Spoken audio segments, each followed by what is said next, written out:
If you follow this channel, you've probably heard the expression charging fees for capital-generated returns numerous times, but how are those fees calculated? Let's take a look.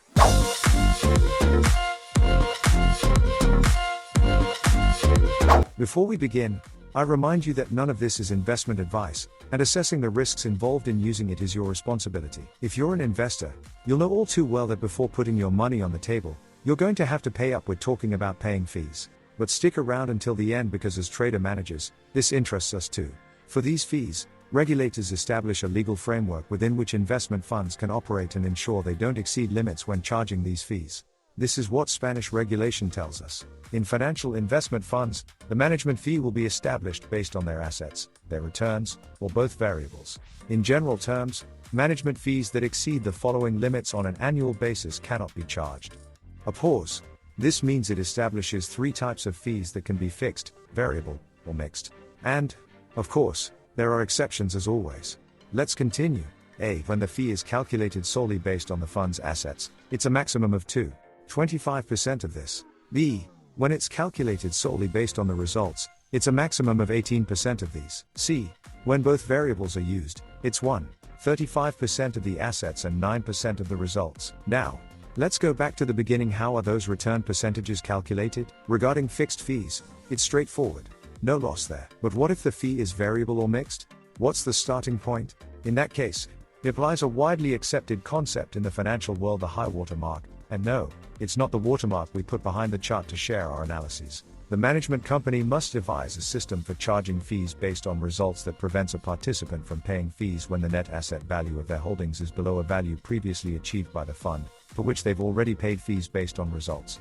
In other words, when entering the fund with a certain amount of money and the fund generates profit, the investor will pay the corresponding fee to the manager for their performance over a set period. This period will vary depending on the fund or manager. From this point, the high water mark is set on those results, on those generated returns. If the fund continues to generate profits during the next period, the investor will again pay the corresponding fee on those new returns. However, if instead of rising, the fund incurs losses, the investor will bear those losses but won't pay any, at least, variable fee since no good results have been generated. This way, the fund participant is protected from having to pay for others' losses. It's only when the fund reaches new highs, i.e., when it surpasses the high water mark, that the investor will be charged again for the returns generated.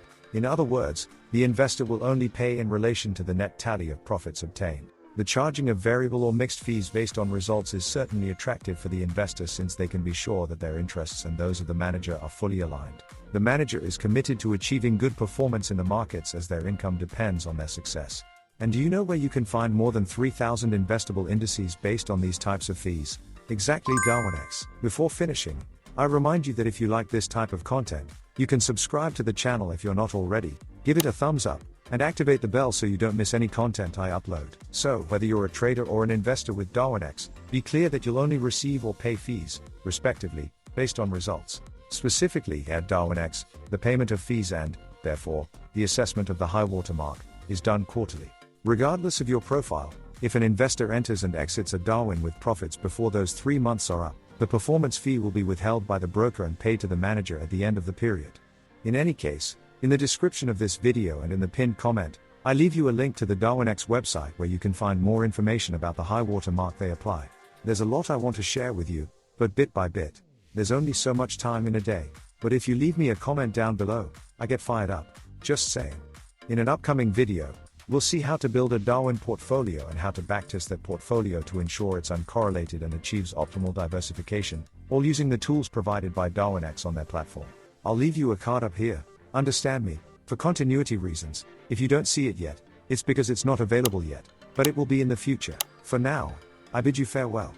See you in the next one.